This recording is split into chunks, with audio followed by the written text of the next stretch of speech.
Hey everybody, welcome to our weekend check-in video for Psych 45 Research Methods for Saturday, March 4th. I'm just going to go over a few items as I always do, so let's get started. First up here is that Unit 2 is almost done there. We covered chapters 5, 6, and 7, and we've got our Unit 2 exam coming up this coming Monday through Wednesday on March 6th through the 8th there, so make sure you prepare for that by using the study guide you'll find there at the bottom of Unit 2. Do pay careful attention to those two areas on the study guide that you'll find italicized with some asterisks all around it. That's going to be the content that your two short answer essay questions are based on. And as I say in the instructions and as I put up in announcements there, please be careful that when you answer those questions that you put those responses in your own words. Don't copy and paste from the textbook. Don't copy and paste from some online psychology website there. And also be careful not to use any sort of AI generator to have your responses there too, because I'll be able to spot that, and I've got detectors for those things too. So please be careful about those things, and make sure you just paraphrase and put things in your own words, and you'll be good to go.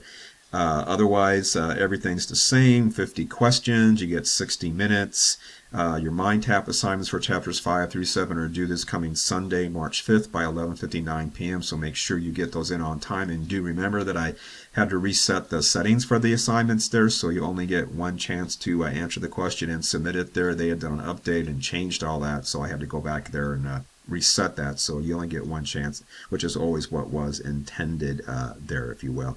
And also, your most recent discussion there on chapter 7 on that what would you do episode, a lot of you had some really great remarks there about that. So it's a really distressing video in some ways, but it's also laugh out loud funny in some ways too. So it's that rare combination of like you'll laugh, you'll cry kind of thing. So I really appreciated your remarks there. So I hope you enjoyed watching it. Next up here is that your second part of your APA style literature review paper, the outline. That is due this coming Thursday on the 9th. You'll find the dedicated APA literature review module there underneath Unit 5 of our course material. So scroll down past Unit 1, 2, 3, 4, 5. At the top you'll see a little how-to video there. Watch that video. I'll walk you through in a show and tell way and kind of show you what you got to do and tell you what you got to do. So and show you where to find things in the instructions there. Do be careful to incorporate any feedback I gave you from part 1 of the assignment here. A number of you had issues with your references, especially either the caliber of the references not being research articles or just the formatting of them in APA style, and all that stuff is easily remedied. So do incorporate that feedback. It's provided to help you not end up getting docked for the same points for the same mistakes twice. So please be careful to do that there. There are samples of outlines available there in the instructions, so do take a look at them. There's some good ones and there's some bad ones and there's some excellent ones. So I give you a choice to look at there so you can see what you need to do. Do be careful that you don't just have block after block of quotes from your 10 references there, because you need to cite each one of your 10 references at least one time, and so make sure that you're careful to do that, but don't just make those a bunch of quotes, because quoting isn't writing. I have all this in the instructions there. And as far as the citation and the format of those, you've got your pocket guide to APA style.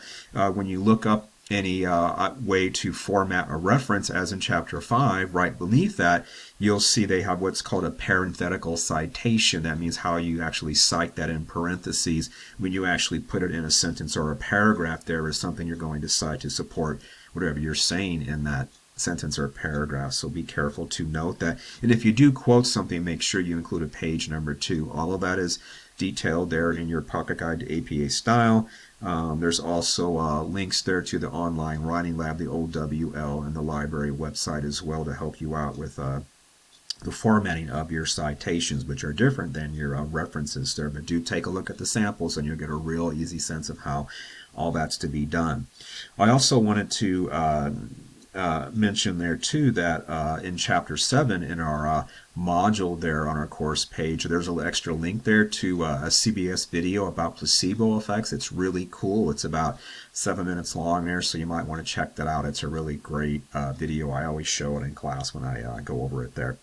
Next up here is that Unit 3 opens up on Tuesday, March 7th of next week there. It covers 3 chapters again, chapters 8, 9, and 10. This is going to be a shorter unit. This is one of those units we have to kind of cram a few things in there in a shorter window of time. So you're going to see that both chapters 9 and 10 their quizzes and discussions are both going to be due on the same Friday, which is March 24th. So you'll need to make sure you've got those in at the same on the same day. This is just one of those times I have to kind of crunch things together to make everything fit during our 18-week semester.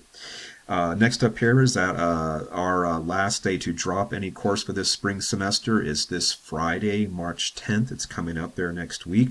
So that applies to any course you're taking right now, any full semester course, I should say, this spring semester. So if you don't want to be in a course anymore, make sure you go into self-service and drop yourself. If you don't and you stop participating, you're still registered in the course and you will receive a letter grade there. And chances are it will be a failing grade. So if you care about your grade point average or GPA and you don't want to have it tarnished and you don't want to be in a course anymore, make sure you do the smart thing and disenroll yourself from the course, and so you don't end up in that situation. That's pretty much everything I wanted to say for this time. If you need anything in the meanwhile, reach out via email on Canvas. I'll be glad to get back to you. I will be in our usual live Zoom session on Monday at 11 o'clock. It's open office hours, basically. So if you've got any questions, I'll be there to address those for you. So have a good weekend. Study hard, and I'll see you in those lecture videos. Take care. Bye-bye.